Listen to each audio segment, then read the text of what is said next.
how does someone tap into their authentic self? No matter, you would not be here if you didn't. And you need to trust that your voice actually carries something, is worth something, and you don't need permission from anybody or permission from having a lot of followers to share what you think. Very, very often we just move on to the next thing without pausing to reflect that, oh, I got myself here. Thank you to myself, because it's not easy. So you have to be intentional about that as well. Say thank you to yourself, because if roles were reversed, you would thank this person that did this much. So you should do that to yourself, because how you treat yourself is how you're teaching others to treat you. Why do you believe in bad work over perfection? I would use the example of a rusty tap. Once you open a tap that's not been used in a while, the first thing that comes out is not clean water. It's rusty and you cannot use it. But without that coming out in the first place, we will not get to the part of the clean water. So it's just best to get that out of the way and get to the good part. Why do you think we outsource meaning? So we are not just chasing answers, we are searching. And we have with us someone whose evolution, expression, and creations speak deeply. Dolapo is not just a writer, a designer, a creative. She's someone who is navigating the fog and still breathes life. The woman you are becoming, who is that to the world? The woman I'm becoming, who's that to the world? That's such a very profound question to start with. I would say that she is one who is still finding her way through life, but at the same time sharing what she's learning on the way there. I think that she's in the process of becoming, and I can't wait for the world to see it. Awesome. So I've watched you shift from doing video content to writing. Are all these things that did have undertones from, childhood experiences? What's the motivation? The motivation behind the post? Well, the motivation behind the transitions.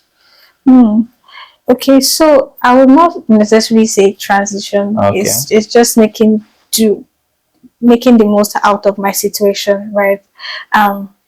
So from video, I had all the gadgets, but it was not to my taste. Okay. So I said, okay, let's do something that I can really do well, and that's why I pivoted to carousels that I now post on Instagram. And yeah, that's the motivation or story behind it, basically. Have you always been writing, like from a childhood or something? Yes, I have always been a writer since secondary school, JSS1, where I wrote stories for my classmates to read and enjoy. And then from there, it went on to something I called Sister Series when I was in university. This one was more Christian-based content just for ladies. So yes, I have always been a writer, and now I even pursue that interest with my newsletter that I write monthly to my readers. So yeah. Okay, those ones are they all for women? Or? No, it's for the general public. Okay, so this Sister Series, where can we find this? It's online. If you search Sister Series, you're going to find it. Oh wow. Yeah. That's fair. So I'm thinking, in between parts of writing and now creating, these videos and all of that, how have you been able to balance that with the realities of life? Like, you have to fend for yourself, and all of that, and not also stifle the growth that you are currently, or the journey of growth that you're currently on. Yeah. So I'll not necessarily say balance. I'll say that I just extrapolate experiences and then translate that to my writings. Because these experiences, this reality feeds my inspiration in a sense. So that's where I draw from and then share with the world, basically. Because there's this study by Dr. George Land, which he did for NASA, Yeah. and he was talking about non-creative behaviors being learned. So they did a study with like 1,600 kids, right? And I would like to read this study. So it was like the proportion of children that were categorized as genius level creative thinkers changed dramatically at each interval. 3 to 5 year olds, 98%, 10-year-olds, 30%, 15-year-olds, 12%. In fact, when the study was done on 31-year-olds, only 2% were still creative. And I wonder growing up, did the realities of this research play out in your life where maybe there are things that you used to do, like maybe drawing or something, and you don't just do them anymore? Yes, I used to draw back in, Oh, really? yes, in secondary school. I was quite the artist, but it just sort of fell off in between trying to study for external exams, trying to get admission, trying to be the best in school, do my best in school. So that sort of fell to the background. But it's just not letting the whole of yourself go because of day to day life activities. I don't think I've picked up drawing since secondary school. I'm afraid of what I'm going to see when I pick up a pencil. So, I mean, if we can learn not to be creative, research also shows that we can learn to be creative. Creativity has a muscle, and with things like that, is to set smart goals where you pick up projects that are measurable, over time, and that are actually practical.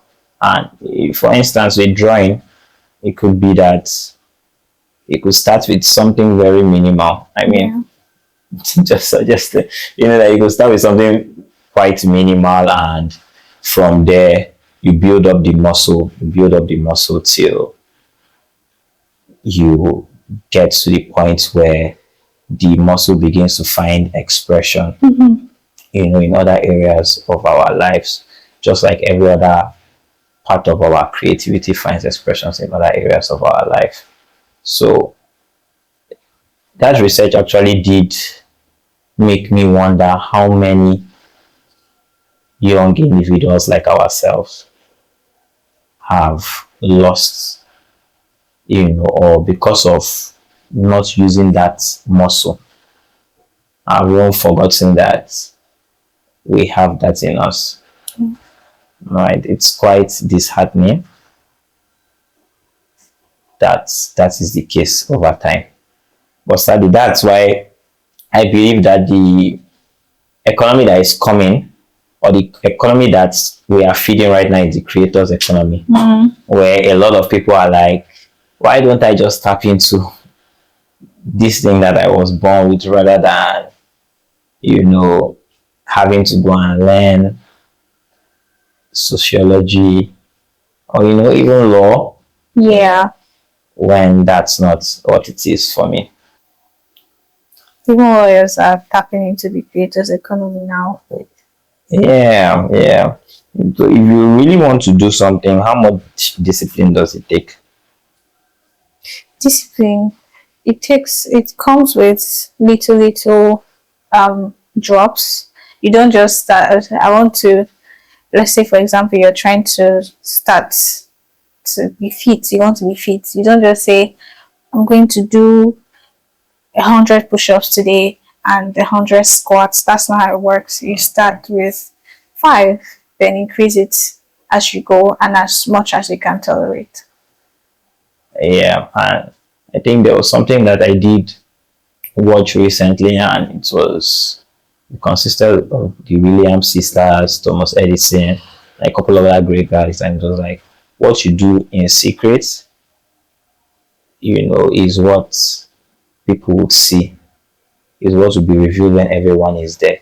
If you build up to be able to like live a disciplined life, if you build this up consistently in the secret with small things over time, like you said with the gym, the results will definitely show. Yeah. Yeah, the results will definitely show. But you just have to start with things that are not so great that you cannot possibly achieve them. Right? I think sometimes people want to do 100 push-ups at once instead of rather doing 5. Yeah. I think with discipline, consistency, they are intertwined, right? And they go with each other. But I mean, I also think that if you are really passionate about something, it's easier to build disciplines around it. I mean, what discipline do you put into writing, for instance? Disciplines, it would be to read avidly, read everything that you can find. Don't just stick to a box like non-fiction, read fiction as well, and then try to adapt these styles into your own writing. The techniques that work. Why did I like this one? Why don't I like this one? And then try to adopt that into your own writing. I'll say that's the one for me that I try to imbibe. I mean, so there was a time we were off the grid. Came back and you were like, oh, for everyone that reached out and I was silent. Yeah. How does silence shape, people? I think that's something that you're quite familiar with. Hmm. How does silence shape people? I think that at some point you will need silence because that's in this noisy world you need to catch your own thoughts. You need to see what is authentic, what is truly me. That's how silence shapes. That's the place of becoming in a sense. That's where you dig deep and know that okay, this is me. This is not anybody. This is who I am, right? And that's how it shapes you basically. I'm curious, you mentioned something that really drew my attention. How does someone tap into their authentic self? How do you tap into your authentic self? I think that it's intentional. It's intentional work to begin with, and then you you find your voice. It's like in bits, in pieces. You don't just arrive at it in a sense. It could be on a random day, and you just catch yourself. Oh, that's not anybody else. That's my voice, and that way you begin to recognize it more often. As you intentionally train that muscle.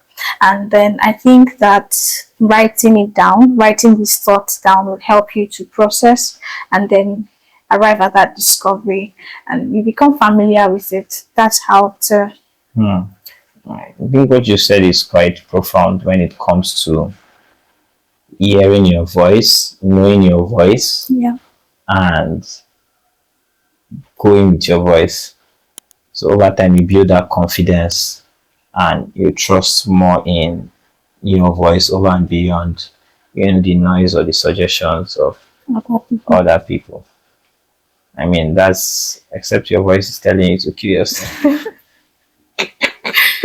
Yeah. So how do you now be in that space that you can trust your voice and your voice is not telling you to do something dangerous to yourself? Hmm. You have to, like I said, it's in bits and pieces. Yeah. When you discover that this is myself, this is my authentic self, when it repeats itself, you're able to discern it in the noise and say, okay, that's me again. And over time, that you train that muscle of confidence, and you're able to sort through everything and pick it more easily next time. So sometimes there are voices that are not yours. Definitely. Yeah. Because of we're always scrolling on social media, you're always listening to other people. So yes, there are some voices that are not yours. I mean, so what do the voices in your own head do say though? Because we see some of the things you write and we are like, where did this woman get this from? Yeah, so It's my perspective on matters. Sometimes I wonder why do I think differently about this thing? Um, for example, grief. I recently shared something about grief and 5 ways to help people who go through grief. yeah, I saw that. Yeah, it happened. It was a personal experience because I did not know how to handle that thing, and I asked a few other people, and they said, "Oh, this same thing to me. I did not know how to handle it." What kind of grief did you have? Um, my friend lost her mom, Oh, sorry. so and at that point, I did not know how to be there for her, and it wasn't the best that I could do at that moment, and I knew it. And I owned up to it. I told her, if there is any way that I can be there for you, please do let me know. But I feel like I could have done better. So over time, I tried to research into the topic, and I shared those things. So the voices in my head, I try to trace the origin, like, why do I think this way? My perspective is unique. Why don't I just share this? And people like it. They say, "Oh, well, how did you arrive at this in the first place?" I say, I mean, so since you're here, help us with grief. So, what are the 5 ways that we can manage grief? I don't think you can manage grief. Okay. It's personal to everybody. Um, how you grieve is different from how I process. It's different from how you process. Um, but I can just share how you can be there for those people. Please. First, you have to listen to them. You have to really listen to them, because when you listen, that's how you can know what to do for them. Another thing to do is, don't try to generalize. Don't say, "Oh, it happens to everybody." I saw some of the things. I was guilty of some of them. I was just like, ah. Don't generalize. Don't say, "Oh, it happens to everyone. We are not the only one." Yes, I'm the only one because it happened to me. It's only me that this thing is happening to, right? And don't pretend to understand, because sometimes you really do not understand.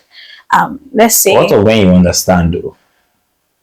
you know, but you don't understand. There's a difference. Okay. So you know what it feels like to lose a dog, but you don't understand what it feels like for me to lose a dog. So you have to like differentiate between that. So don't say, "Oh, I know what you're going through." You don't. So yeah, those are like the tips that I can give. Thank you. Thank you for that. I mean, I'm in love with your letters and your creations. I believe that they are a big part of your journey and belief system, and that they are very articulated and enticing, right? And I think they are also one of the most powerful things about you. It makes you unbelievably good. So every good writer, I think they should minimalize using of ChatGPT. How do you see the influence of AI when it comes to, expressing creativity, especially in the forms of writing, shooting content and all of that? Because I know someone, one of my very best friends, and I'm outing him on the pod. One of my very best friends, he's very good with letters. Yeah. But since he started using AI, right, it's not been so great. In fact, we always have to cry out and be like, "Do you mind not using AI for this letter?" As a caveat before you write the letter. And I believe that there are also others that have been able to prompt AI in a way that it makes them a better writer. I just have this bias though that it has a way of not giving the rawness and all the emotions that you should feel. But I mean, you're an expert on that. What do you think? With the advent of AI, I think that everybody uses AI. We should just be careful to not let it be a crutch, but a tool. So you should use it to, discover your blind spots as a writer. What part of this is not working? Help me to tune it better, but don't depend entirely on AI to um, write for you, because AI can never have your own voice. It's just something that would aid your process faster. So that's what I think. Mm. I mean, I just look at Shakespeare anytime I see those these letters and Yeah. Franz Kafka, and I'm just like, these guys are crying, man. These guys are crying. So I mean, I've I'm a believer in your work, and Thank you so I much. admire your work a whole lot. And I'm like, those are some of the things that we would like to decipher, because I feel like they are so potent. And I think the first that really did get my interest is you talking about your belief in bad work. Yeah, or why the belief in bad work over perfection? I would use the example of a rusty tap. Once you open a tap that's not been used in a while, the first thing that comes out is not clean water. Is rusty, and you cannot use it. But without that coming out in the first place, you will not get to the part of the clean water. So it's just best to get that out of the way and get to the good part really fast. So iterate quickly and move on to the next thing. Profound. I also like just look at bad work and I'm like, it's better to get it out of the way, Yeah. like you said. It's better to try it and this is the results. Better to try it and fail than not to try. Yeah. Right? I would rather do it and over time hone it into perfection. Yeah. So I think one of the reasons why bad work is not as appreciated as it should be is that people put imposter syndrome greater than a growth mindset. So a lot of people, oh, I'm facing imposter syndrome, on this thing that I'm doing, over and beyond saying, oh, okay, because imposter syndrome is, oh, I don't know this thing, and it's like, oh, I'm impersonating, or I'm not supposed to be in this room. But growth mindset is, I don't know this thing, but I'm going to get to a point that I know it. Yes, and be deserving of this room. Yes, and be deserving. And I think this is a challenge that we as creatives face a whole lot, prioritizing imposter syndrome over having a growth mindset. Yeah. What do you think? I think that that's really important to just be okay with doing bad work. Um, because if you stay stuck with, oh, I'm not deserving of this, you're never going to get to the point where you feel deserving of it. Sometimes you have to just push through these emotions and get to the point where you do the work regardless. That's where you build discipline. You do it, you train that muscle, and then over time you discover that, oh, I can actually do this thing. I'm good at this thing, and then you're the next expert in the field. Yeah, and I mean, we start from enough, right? Yes, we do. We start from enough. You have enough right now, so start with that. You don't need anything else. Start with what you have. What you need will meet you where you are. That's really good. Profound, profound. I think another of your thoughts that really did catch my fancy was, we accept the love we think we deserve. Yeah. What's the betting? What's the best thing? I think I continued with that thought by saying we accept the love we think we deserve, but it doesn't end there, because that way we teach people how to treat us. So if you think that you don't deserve this, you're going to push that person away. For example, let's use a romantic relationship.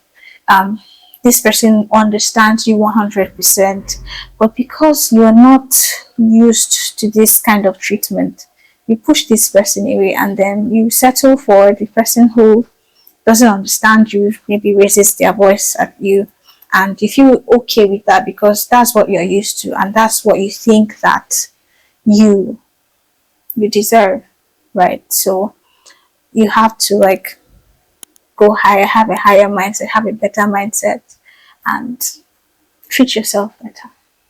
Profound. You don't need closure. You need to pick up the pieces. Some bond bridges need to remain that way. Yeah, I think we over emphasize on closure. Oh, we need to talk this out. No, you don't. Pick up the pieces and move. You just need, sometimes that door needs to remain shut. Just leave it and pick up the pieces, find the next thing, and be okay with it, because sometimes closure invites things that should have remained dead. You're trying to revive a conversation that should have ended. No, leave it there.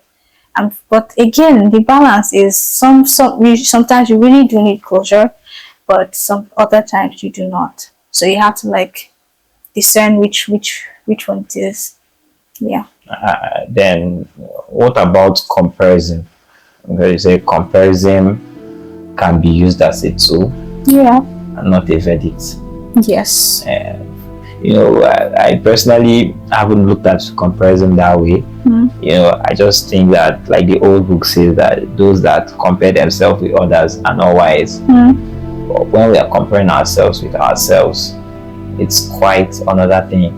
Especially if it's a tool. Yeah. So I mean, the inspiration. Why use comparison in the narrative of ourselves? So comparison can be good for you if you use it positively, because we often use, oh, don't compare yourself to others. Sometimes you really do need to compare yourself to others. So I'll use this example. You're a podcaster. How do you get better? I mean, from having people that you look up to and seeing how they experience and how their conversations are going. So in a sense, that's comparison, right? Yes. Because you're trying to see what works in them, Yes. and then imbibe that into your own podcast. So that's you using comparison as a tool, and not that, oh, this person is doing better than me, I'm a failure. No, you're using that to be better and do better. So yeah, comparison can be good. Profound. I read this and I was like, we need to protect this woman. We need to protect you, because I'm happy. That was one of the reasons that inspired the bringing back of the research. Yeah. Right. I'm happy that in our generation we are preserving these parts of us more and more and more.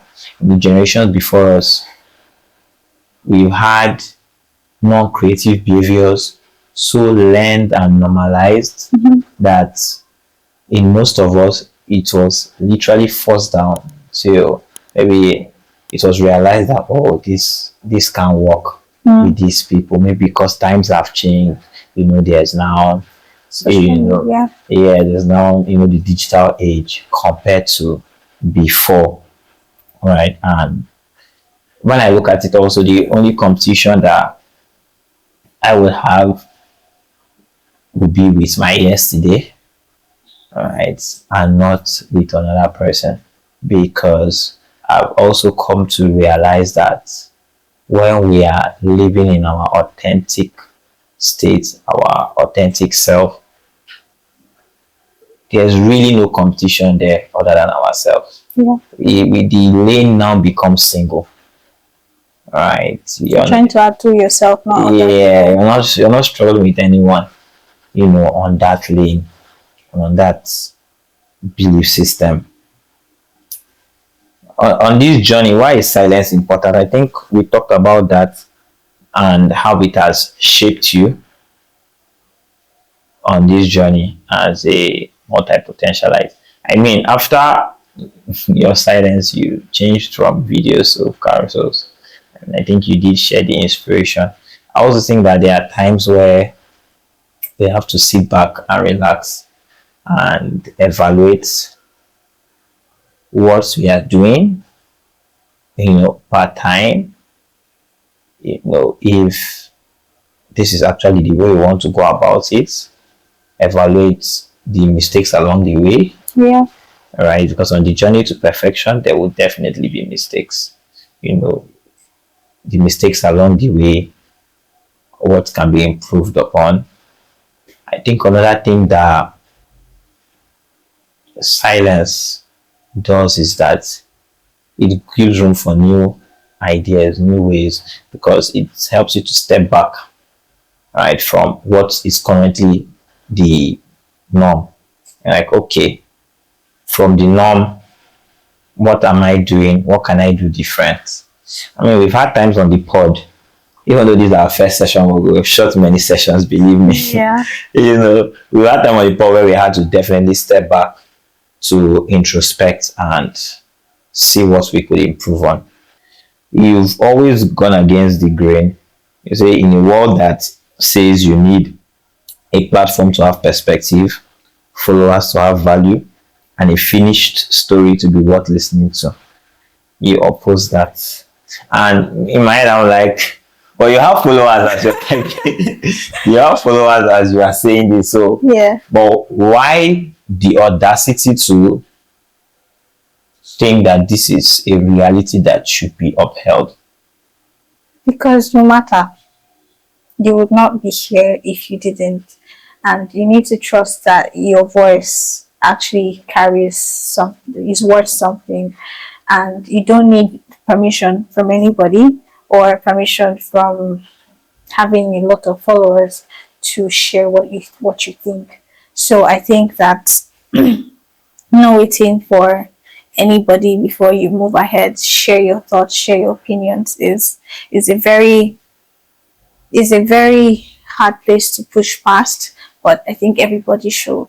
Don't wait for you to have 1,000 followers or 1 million. Do what you have to do now, and like Tunde Onokoya would say, the world will catch up sometime. Or I also believe that it's part of appreciating yourself, because it's only what you give value to in your life that other people would see and Yeah. give value, right? So, like you said today, if you did not give value to chess, it will not be celebrated today. Yeah. And when it started, I mean, from the slums. So appreciating ourselves is a blessing that I feel is not overly emphasized. I Yes. think you also wrote a piece on that too. Yes. That you should take a moment to appreciate yourself. So very, very often we just move on to the next thing without pausing to reflect that, oh, I got myself here. Thank you to myself, because it's not easy. It's not easy to do these things, right? So you have to be intentional about that as well. Say thank you to yourself, because if roles were reversed, you would thank this person that did this much. So it's Word. you should do that to yourself, because how you treat yourself is how you're teaching others to treat you. So once you value yourself, people will see that and reciprocate. We outsource meaning. Yeah. Very profound. Yeah, I think you shared some thoughts on outsourcing meaning, and really, why do you think we outsource meaning? Because we haven't found it in ourselves, so we try to find external sources to define us, like our jobs, our possessions, our partners. But when we have meaning in ourselves, we don't need to look outside, because we already have our why. We already have that source inside of us. And once you have that, it's unshakable. And, you would not look for external validation. You have that already inside. Like I said, people will catch up. Yeah, I mean, that's so profound. When I saw that, it really spoke to me, because as an engineer, anytime I went out and people are conversing and they want to introduce themselves, I personally cringed. And always never introduce myself, almost all the time, never introduce myself as someone as an engineer because I was like, I'm more than this, right? So to label myself as an engineer, if I'm not an engineer tomorrow, what will I now call myself? Right. So I had to really think deeply as to what am I? And that's something, like I said earlier, I'm not chasing an answer, I'm searching. The That's answer would find you. the answer would find me as long as I do not keep, as long as I do not stop searching, Yeah. as long as I do not stop searching. Strength and pride, where is the line when it comes to creativity, owning your work, living your authentic self? Where do we draw the line between strength and pride? To answer that, I would need to go back to my faith, because pride is believe sitting in your own self. They say, by an arm of flesh shall no man prevail. That means you're depending on yourself. For me, my strength is not in myself because I'm very limited. Um, my strength is in God. That's like my own line between strength and pride. I have to really be dependent on the source of creativity and not say, oh, I'm a creative. No, I'm not. I have the anointing of creativity. So that's like where I draw the line between creativity and pride for me, between strength and pride. Depending on myself is not, it's not the answer. It's depending on God inside of me to do it. As important as the outward tangible work is, right, the inner work, I think sometimes is often overlooked. Yeah. Like you've talked about, why do you think it's overlooked, especially with creatives, right? Well, I think it also spirals into other aspects of human endeavors, right? But we've come, especially now, we're at a point where inner work is not as prioritized. Why the emphasis on the importance of inner work? Because we live in an overstimulated space. You're almost chasing the next thing without pausing enough to look inside, to look deep inside, to seek, to find, why am I even doing this in the first place? Your all your life you've probably been told what to do by your parents. Now you're told to do what to do by your boss, and you've never paused long enough to ask yourself why. um, and I think that prioritizing the work on the inside would affect how you show up on the outside, right? Because once you've done the inner work, it's unmistakable. People can perceive it from a mile away compared to someone who has never bothered to do it at all. So I think that it's important, and in coming times, I think that that's going to be the major thing that people will be gunning for, to go deep, to go to do the inner work. I mean, with the inner work, paying attention to this inner work, I believe that causes one of the reasons why it's overlooked is because it comes with sacrifice. Yeah. It comes with a lot of sacrifice. It comes with a lot of no's, a lot of saying no to a lot of things to be able to give yourself that time, that ability to internalize and actually process and do this work.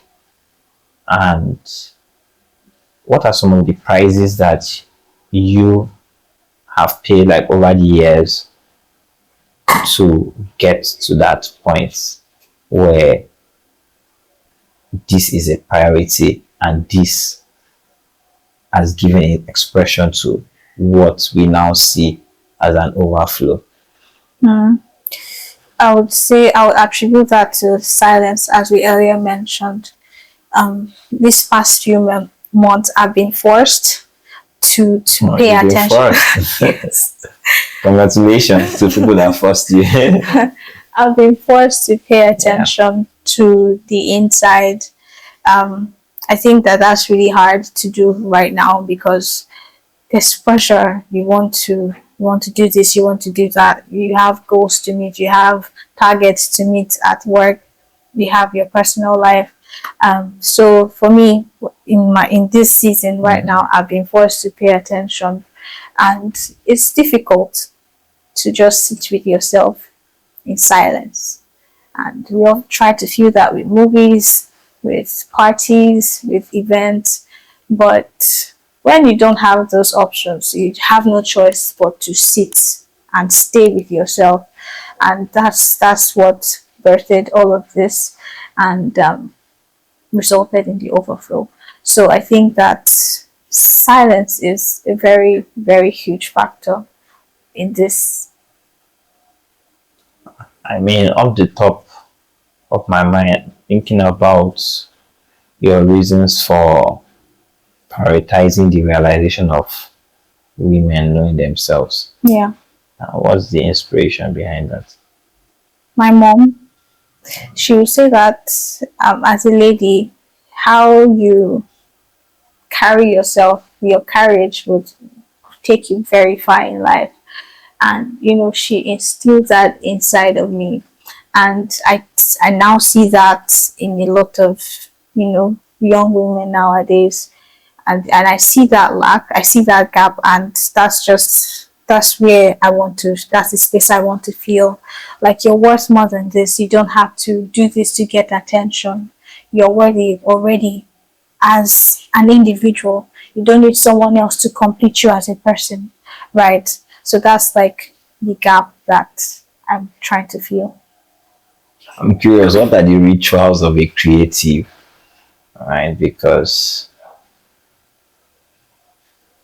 if the muscle is not used, like we've early talked about, there is a very high possibility that you become very rusty. You become very out-fashioned. With all of these things. So, what rituals as a creative do we uphold that enables us to be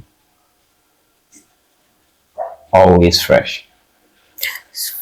For me, that would look like paying attention, um, seeking inspiration from myself and other creatives that I look up to in this space, right?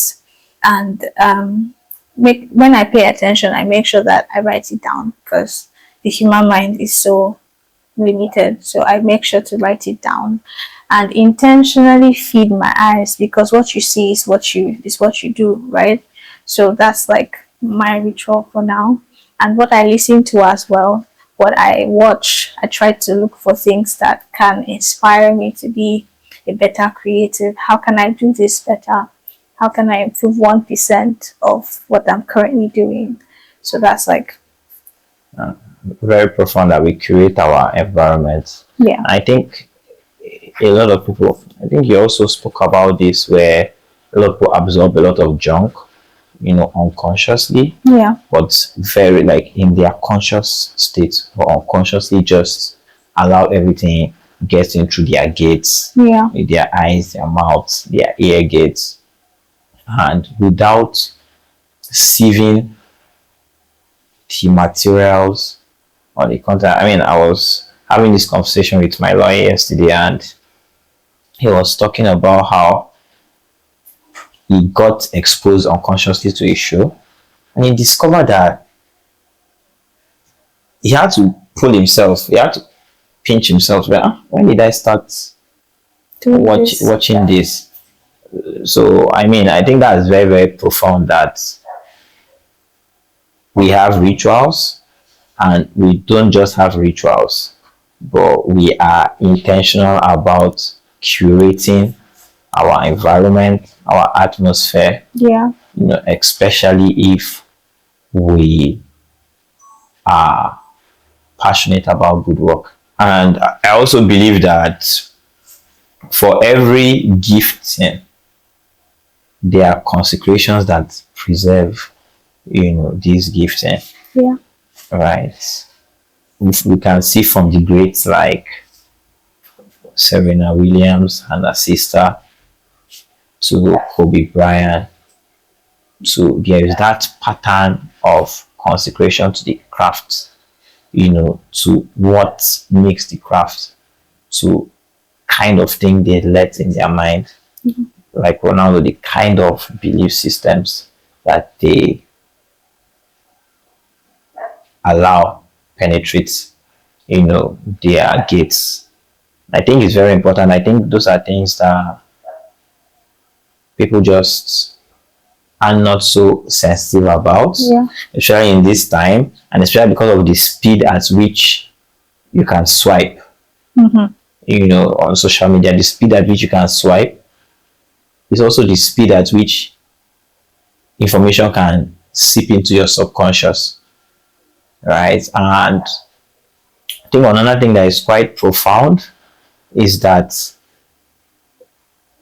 most of the behaviors and the things that we actually do are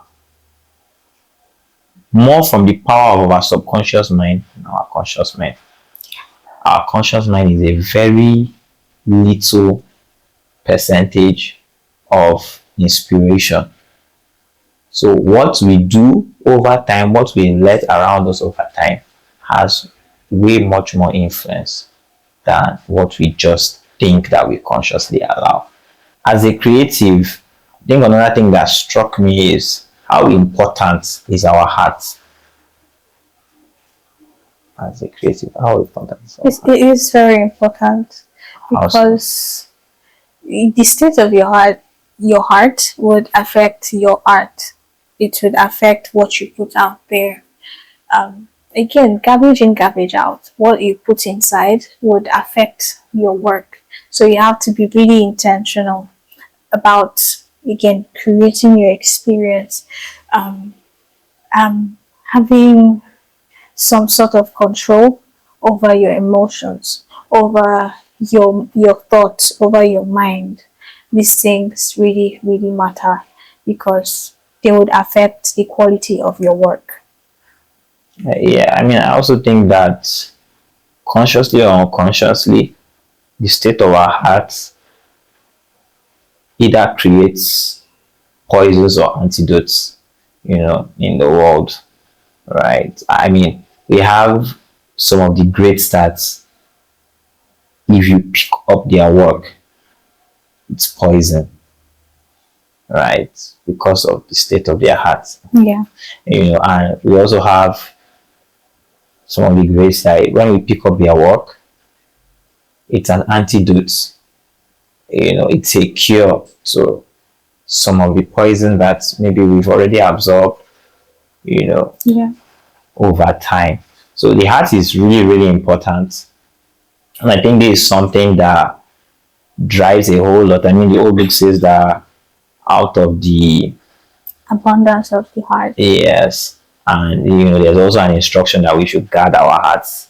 is all And, the ways. yes, and important. So the heart is one of the major sources of life as a creative, and I think that's one that I've been learning about lately, that you want to protect your heart at all costs.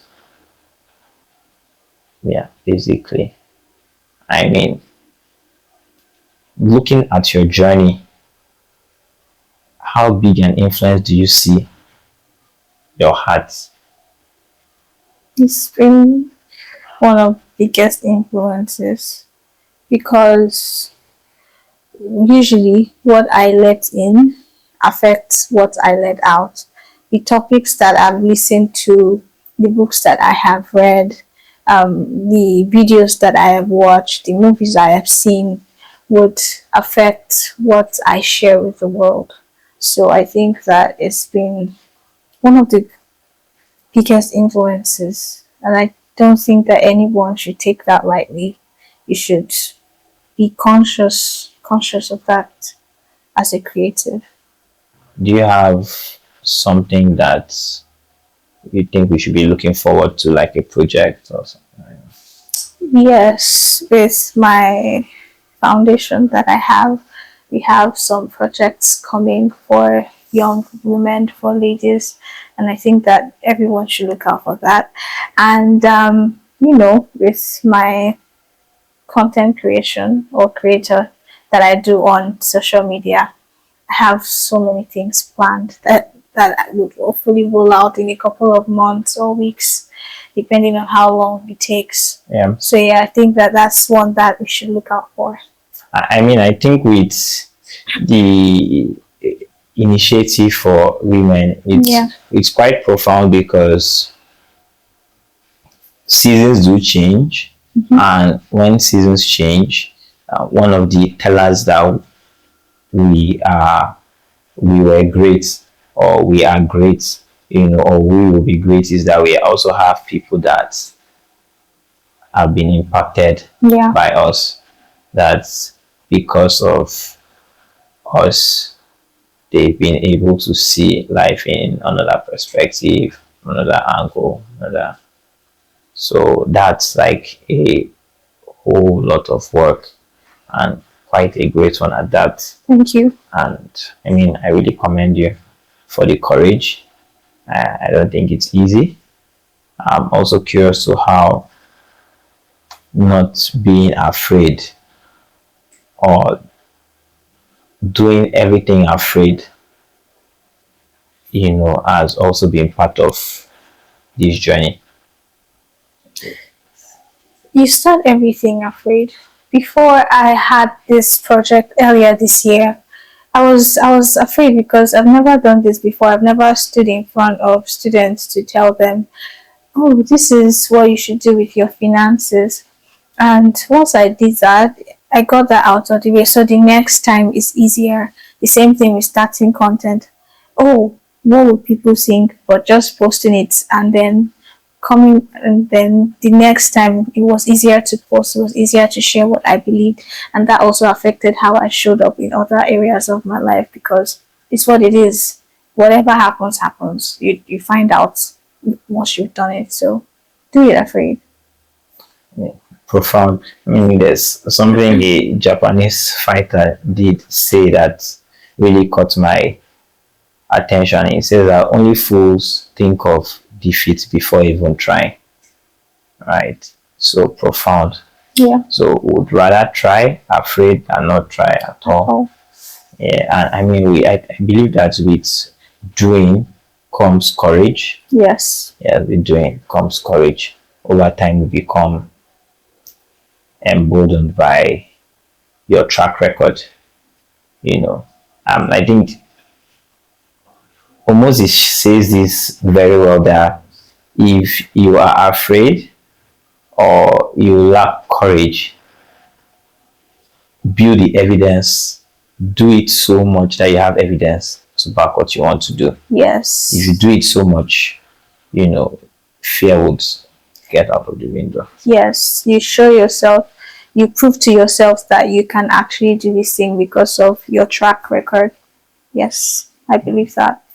I mean, we are rooting for you in the grand scheme of things. Thank you. And hope that, it will all pan as well. Yeah. Thank you so much. Yeah. And with the search for clarity, there's no need for immediate answers, but we must not stop searching before we find it.